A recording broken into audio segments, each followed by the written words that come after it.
Late-breaking news today that the president has authorized U.S. support for the rebels in Libya. It's supposed to be a secret order by the president. So shh, don't tell anybody. Wait a minute, I just told you about it. So I suppose it's not that secret after all. The reality is that sometimes these secret orders are leaked if it helps the government make their political case. For instance, here the administration gets to assure everyone at home, including their critics, that we're helping the rebels while being able to deny it to some of our coalition partners who would publicly not be happy about that. Hence, the non-covert, covert order. Now, help for Libyan rebels from the CIA. President Obama reportedly signing off on this. Sources say CIA operatives are on the ground in Libya and in contact with the opposition. Some Americans fear there will be boots on the ground in Libya. The Obama administration says that's not going to happen. But what is happening on the ground may surprise you. We hear special forces are already on the ground in Libya. True, Colonel Hunt? Yeah, absolutely. Yeah, you've had British Special Air Service been in there 3 weeks ago and actually got captured and released. The French GIGN have been in there. Our special forces and our U.S. intelligence operatives and their assets. We do not conduct operations like this, large-scale air operations, without people on the ground. They've been very successful, very good. Not a lot of contact with the rebels because you don't know who to talk to. But yeah, we've got intel gathering, special and sea air rescue guys and special operations guys on the ground. Have had them for about 12 days. Now, do you agree with that, Colonel Schaefer? Yeah, I've heard from I got a call from one of my key sources on Monday, and that's exactly what's going on. And let's be really clear here. You've got to have these individuals doing what Dave just said, especially when you're talking about trying to protect, and the stated goal here, Bill, is humanitarian support.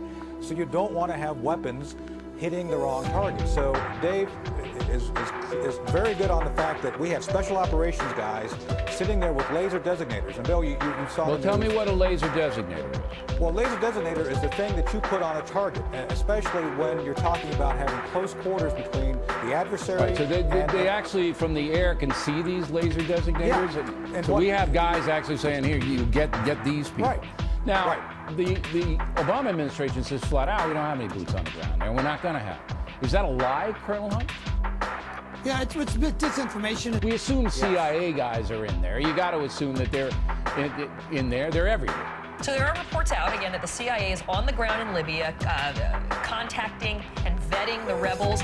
Is this setting the stage to arm them?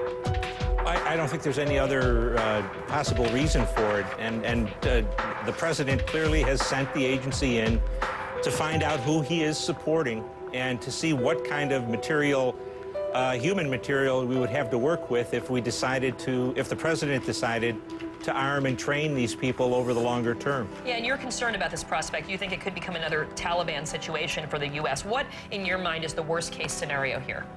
Well, Libya has been very strong in sending young men or having its young men go overseas to fight in Islamic insurgencies in the Balkans, in Chechnya, Afghanistan, especially Iraq, when the height of the fighting was there. Those that don't get killed, of course, go home. And I think the core of the resistance, whatever little military ability they have, is probably made up by people elsewhere we would call mujahideen.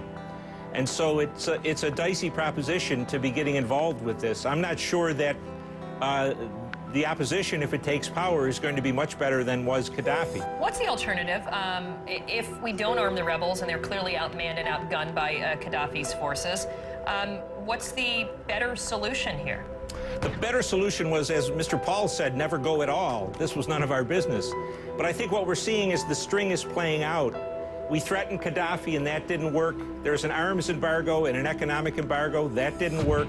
There was a UN resolution, and that didn't work.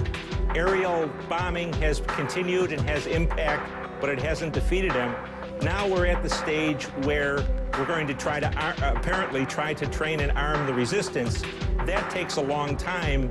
I don't know if we have that time against Gaddafi. What we're seeing is the president putting himself into a corner where his only option is ground troops.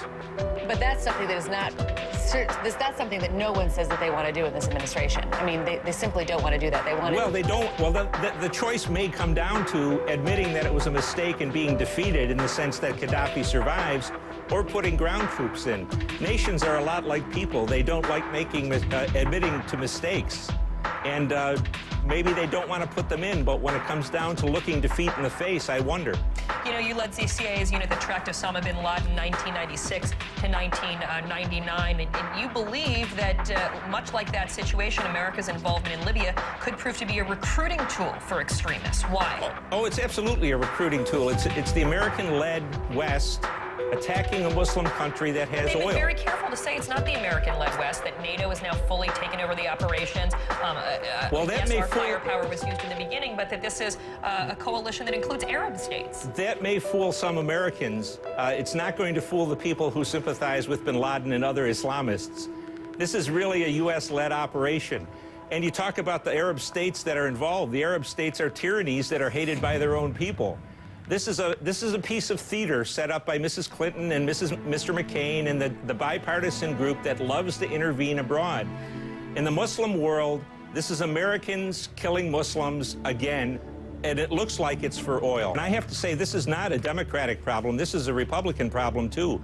Both parties love to intervene in other people's business where there are no U.S. interests at stake and where we spend enormous amounts of money at a time when we're nearly bankrupt. That doesn't seem to me to be a wise practice of American statesmanship. And that's a whole other story, that to call the United States bankrupt, the United States is running humongous deficits, yes, but the economy and this mission in Libya are two separate issues. They're not separate issues, ma'am. You're just carrying the water for Mr. Obama.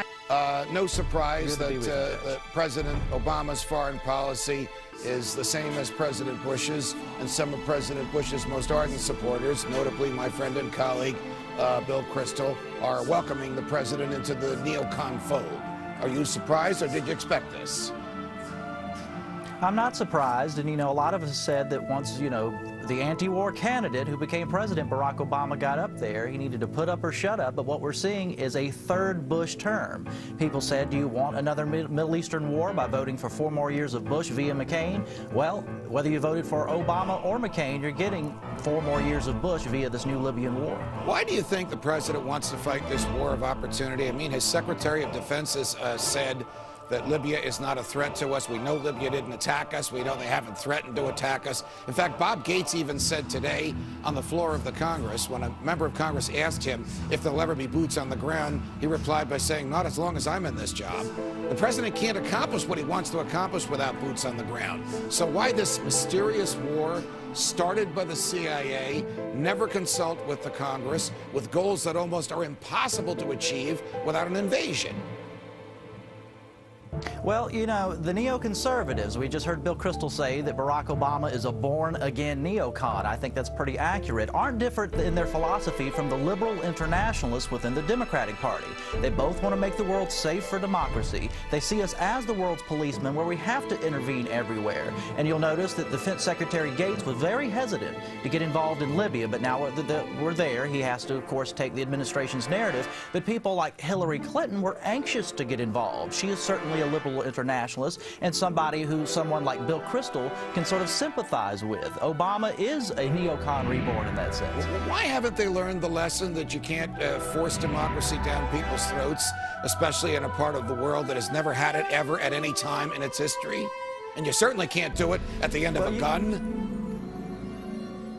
You think they would have learned that lesson by now, but not only the lessons in Iraq, but other things we've been involved with. People have to win democracy for themselves. We can't give it to them. The Founding Fathers knew that, which is why they advised us to have a humble foreign policy, no foreign entangling alliances, as George Washington said in his farewell address. They knew darn well what would happen if we went down this road, and we're seeing it happening not only with Republican administrations, but as we're seeing now with the Democratic administration. We only have about half a minute, Jack. What to make of someone like Senator Marco Rubio, who was championed by the Tea Party, saying yesterday that we must use brute force if necessary in order to remove Gaddafi from office? Does half the Tea Party, are they really neocons, or has Senator Rubio changed once he got into office, just like the president did?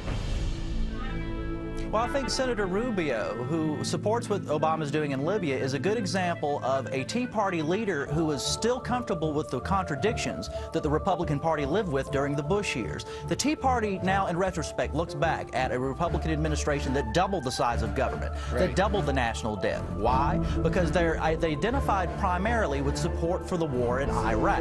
Well, now we're far removed from that. The Tea Party is zeroing in, targeting the budget, the deficit, a $14 trillion debt. To the extent that a Rand Paul is saying we need to cut foreign aid, we can't be the world's policeman, we can't intervene all over the place. That is in line with the Tea Party, but not what Marco Rubio is saying. How damaging is it to the president? The headline reads that the president sends CIA into Libya. What do you think? Well, you know, the CIA operatives on the ground there are sort of engaged in an eHarmony.com or sort of, you know, dating service relationship with the rebels for the clandestine world. I mean, this is, as Colonel Jacobs said, standard fare. What I think is of more concern is the fact that there are certainly U.S. Special Operations Forces units that are deployed already secretly inside of Libya that are painting targets for the airstrikes.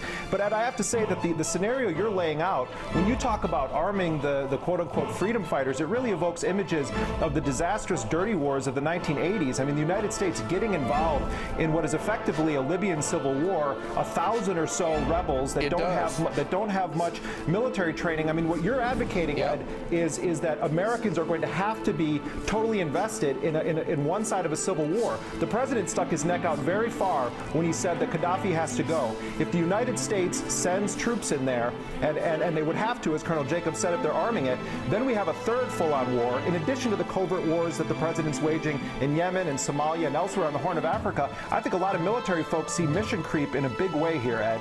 Okay, that's your calculation. That's what you feel based on what has happened with the Mujahideen in the 1980s. I understand that, but every situation also by our is double different. dealing with the president of Yemen, because he supports al-Qaeda one day and us the next day. We're involved with a very dangerous game throughout the Middle East. There's no doubt we are. Freedom fighters, al-Qaeda sympathizers, just who are Libya's rebels? Colonel Muammar Gaddafi calls them terrorists. Of course Gaddafi would say that. Like any propaganda, there's a small element of truth in it.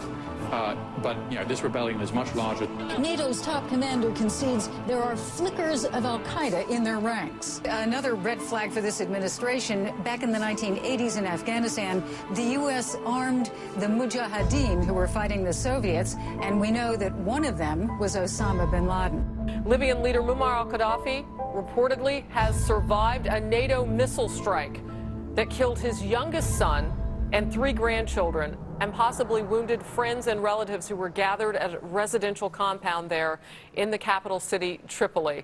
And for every liberal politician or pundit out there who's trying to rationalize what Barack Obama is doing in Libya, if George W. Bush had done the same thing in the same context, they would not have supported it, and those who say they would are liars.